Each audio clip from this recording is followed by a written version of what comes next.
Barbie should have been 2 movies. Not because it needs more money, but because it would have solved the biggest issue of this 2023 blockbuster. But before I explain why, I wanted to first give a huge shout out to y'all as we finally hit 1,000 subs. I feel so extremely honored and very blessed to see that my content has reached so many people. This is a very huge deal, and I'm more motivated than ever to bring you guys some amazing content. So if you haven't already, make sure you subscribe to the channel to join the ever-growing movie-loving family. Now this is going to be a tough one, because I can already see how big of a social phenomenon this movie is and will be in the future, as far as relating to the topics of womanhood and the struggles yet value it holds. And I don't want to be the person to burst that bubble for other people. It's similar to what happened back in 2018 and 2019 with the movement that was developed from the release of Black Panther, and how the cultural impact affected the way how people perceived the actual movie. They both broke records and successfully used cinema to develop real-life movements. Barbie, also like Black Panther,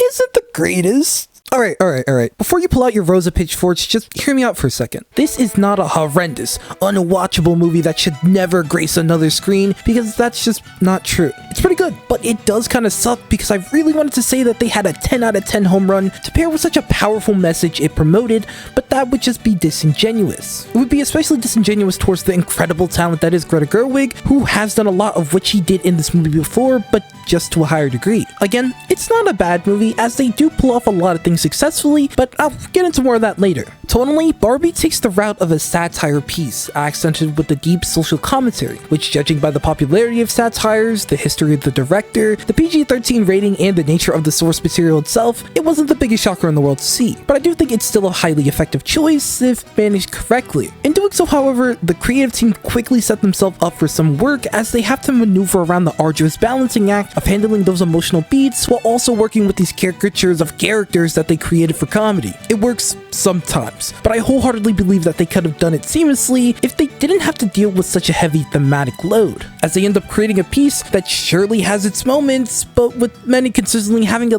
little asterisk next to it. Like Gloria's grandiose and movie-defining speech surrounding the nuanced and uphill battle it may feel to be a woman, it was a powerful proclamation, but its impact is purely based on the nature of the topic, as Gloria as a character herself isn't given that much proper time to develop and bond with the audience. Meaning that not only did it slightly detract from how hard the speech could have been, but if she wasn't talking about something as broad as womanhood, something that literally is experienced by 50% of the population, it would certainly have fallen flat. Issues like this are unfortunately the norm for this movie, where in order to accept the mass greatness it provides, you have to sort of shuffle through a bit of questionable decisions. And it's almost poetic that nearly every single thing wrong with this movie can lead back to the same thing, and that's pacing. Barbie not only had to commit to its irony-filled nature while also getting itself together in order to be serious, wrap up around 5 distinct major plot points, handle dozens of themes relating to womanhood and general self-worth, be filled to the brim with references to its 60+ years of activity, explain the nature of how their world works, and do this all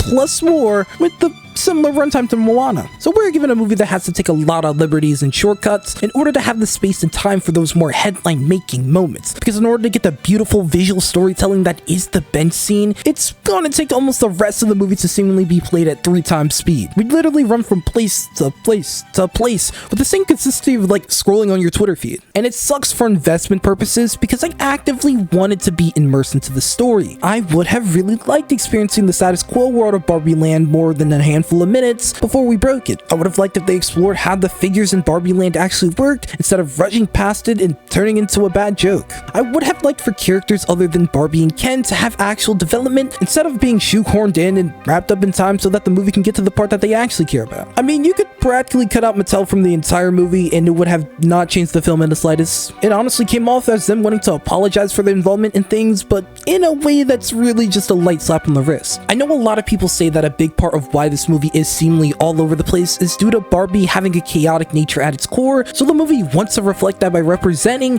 and covering almost everything within its plot. And while I do agree that it is chaotic, I also believe that just because a movie achieves its goal, it doesn't necessarily mean that that's what's best for said movie. Like, I'll give you this. One of my all-time favorite films is Sorry to Bother You, starring Lakeith Stanfield and directed by Boots Riley. And if you have ever committed yourself to watching it, you would know that it's also a satirical piece laced with social commentary, and that calling it chaotic is a major understatement. So if both movies share a common claim to fame, how come I think one thrives from it while the other suffers from it? Well, I think it boils down to what each movie is willing to give up in order to achieve it. You see, while Sorry to Bother You is on 100 almost all movie, it does often tamper its pacing as it doesn't shy away from taking its time, going heavy into things such as putting attention into details, emphasizing those drawn out long shots, and making a point to really bolster character development, especially through implicit storytelling. As with Barbie, however, subtlety is just not even a thing. To keep up with the insane pace, this movie resorts to heavy exposition where every character is in a perpetual state of always telling you what's exactly on their mind, even those from the normal world, funny enough. I mean, for as beautiful the movie's ending monologue was, it was more or less just a giant exposition dump. It only becomes a little bit more annoying when they do so with the actual movie's plot points, as they constantly tell you the lessons of the movie over and over again, to the point that you question if they really need the PG-13 rating in the first place, and then they hit you with a Ken's crotch joke and suddenly makes a lot more sense. When this movie took its time,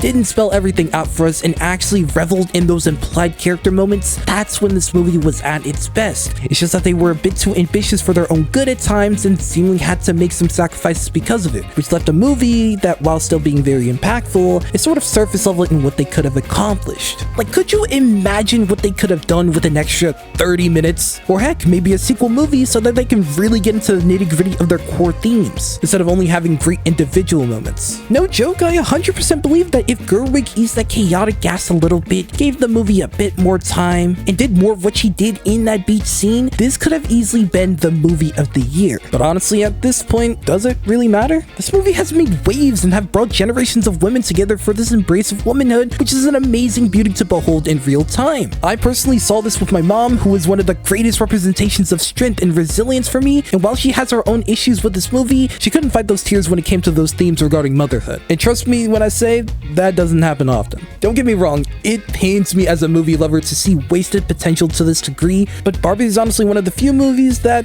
I'm okay with. If you want to see me talk about a movie that probably made the biggest comeback at 2023, go give a watch to my Elemental video. And if you want to see a big controversy about a movie that's actually topping the box office charts, go check out my Super Mario Bros video. And if you haven't already, make sure you like and subscribe for more.